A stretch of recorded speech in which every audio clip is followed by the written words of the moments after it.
درخواست کر چکے ہیں اور اس معاہدے کی بنیاد پر کہ اسلامی نظریاتی کونسل کی سفارشات کی بنیاد پر پارلیمان میں قانون سازی ہوگی جو آئینی تقاضا ہے، بار بار اعتراف کے باوجود کہ ہاں یہ آئینی تقاضا ہے اور ہم پورا کریں گے، لیکن کہا جاتا ہے کہ صاحب یہ تو بندوق کی نوک پر شریعت کا مطالبہ کر رہے ہیں۔ میں حمایت کرتا ہوں اس بات کی کہ بندوق کی نوک پر شریعت کا مطالبہ نہیں ہونا چاہیے، لیکن بندوق کی نوک پر شریعت کے مطالبے کو جرم کہتے ہوئے آپ کو یہ بھی احساس کرنا چاہیے کہ جمہوری عمل کے ذریعے، قانون ساز اداروں کے ذریعے اگر آپ اسلامی نظریاتی کونسل کی سفارشات پر قانون سازی نہیں کرتے تو تم ان مسلح تنظیموں سے بھی اسلام اور شریعت کے حوالے سے سب سے بڑے مجرم ہو اور قومی مجرم ہو۔ اپنے جرم کا بھی ذرا خیال رکھو، تم نے کتنے جرائم کیے ہیں۔ تم قوم کے سامنے مجرم ہو، تم عالم اسلام کے سامنے مجرم ہو، تم امت مسلمہ کے سامنے مجرم ہو۔ آپ کا جرم اس سے کہیں بڑھ کر ہے۔ اگر وہ اس کے مستحق ہیں کہ ان کے خلاف طاقت استعمال کی جائے تو آپ بھی اس کے مستحق ہیں کہ آپ کے خلاف ایک عوامی بغاوت ابھاری جائے، قوم کو منظم کر کے سیاسی تحریکات اٹھائی جائیں، اور وہ سیاسی تحریکات اس وقت تک چلیں جب تک کہ پاکستان سے ہم ان قوتوں کی گرفت ختم نہ کر دیں جو امریکی بالادستی کا سبب بن رہے ہیں۔ قائد قدم بڑھاؤ، قائد قدم بڑھاؤ، اسلام، اسلام، جمعیت علماء اسلام۔ میرے محترم دوستو، جمعیت علماء اسلام ایک تحریک ہے۔ ہم نے کام کیا، عرصہ دراز سے تحریک چلائی، اللہ کے فضل و کرم سے صوبہ سرحد ہو، صوبہ پشتونخوا ہو یا صوبہ بلوچستان، ہم نے وہاں کی سیاست پر خان، نواب، سردار اور وڈیرے کی گرفت ختم کر دی ہے، اور اب ہم انشاءاللہ صوبہ سندھ سے جاگیردار کی سیاست کی گرفت کو ختم کریں گے۔ للکار ہے، للکار ہے، للکار ہے، للکار ہے، للکار ہے، للکار ہے۔ امریکہ کا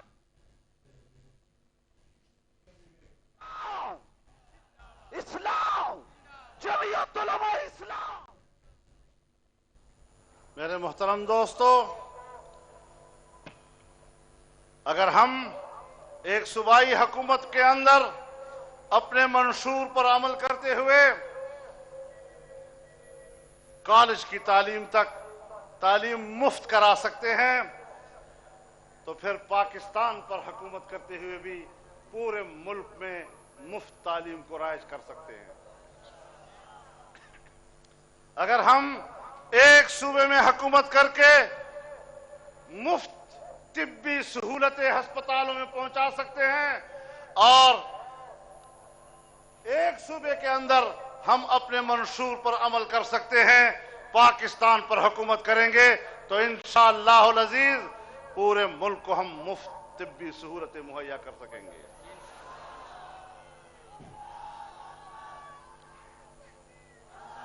لوگ دعوے کرتے ہیں، ہم نے عملی طور پر ثابت کر دکھایا ہے کہ اس طرح ہوتا ہے اپنے منشور پر عمل کرانا۔ اس حوالے سے ہم نے اپنی جد و جہد کو آگے بڑھانا ہے، لیکن ایک بات مد نظر رہے، بین الاقوامی ایجنڈے کو ہمیں سمجھنا چاہیے۔ جہاں وہ ہمارے وسائل پہ قبضہ کرنا چاہتے ہیں، جہاں وہ ہماری تجارت پہ قبضہ کرنا چاہتے ہیں، جہاں وہ ہماری معیشت پہ قبضہ کرنا چاہتے ہیں، جہاں وہ ہماری سیاست پہ قبضہ کرنا چاہتے ہیں، جہاں وہ ہماری دفاع پہ قبضہ کرنا چاہتے ہیں، مختلف راستوں سے، مختلف وسیلوں سے، وہاں وہ ہماری اسلامی اور قومی تہذیب کا بھی خاتمہ کرنا چاہتے ہیں اور پاکستان میں مغربی تہذیب کو فروغ دینا چاہتے ہیں۔ ہم نے اس حوالے سے بھی اپنی ذمہ داریوں کو سمجھنا ہے۔ یہ ملک 18 کروڑ مسلمانوں کا ملک ہے۔ یہاں قومی روایات موجود ہیں، یہاں ہماری اپنی قومی تہذیب موجود ہے۔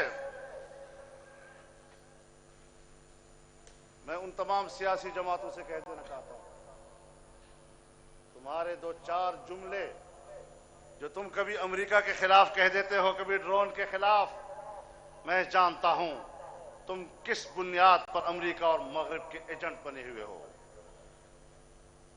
تم ان کی تہذیب کو فروغ دینا چاہتے ہو، تم ان کو تہذیب کے حوالے سے مطمئن کر رہے ہو کہ ہمارے 2-4 جملے اپنے خلاف برداشت کر لو، ہم آپ کے ایجنڈے کی تکمیل کے لیے خدمت سر انجام دے رہے ہیں۔ تمہارا انجام سوائے خسارے کے اور کچھ نہیں ہوگا۔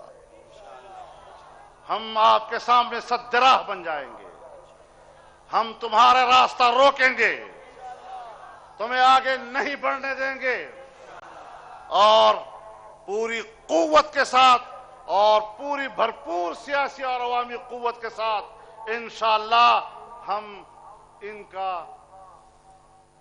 بول بند کر دیں گے انشاءاللہ۔ کون بچائے گا پاکستان؟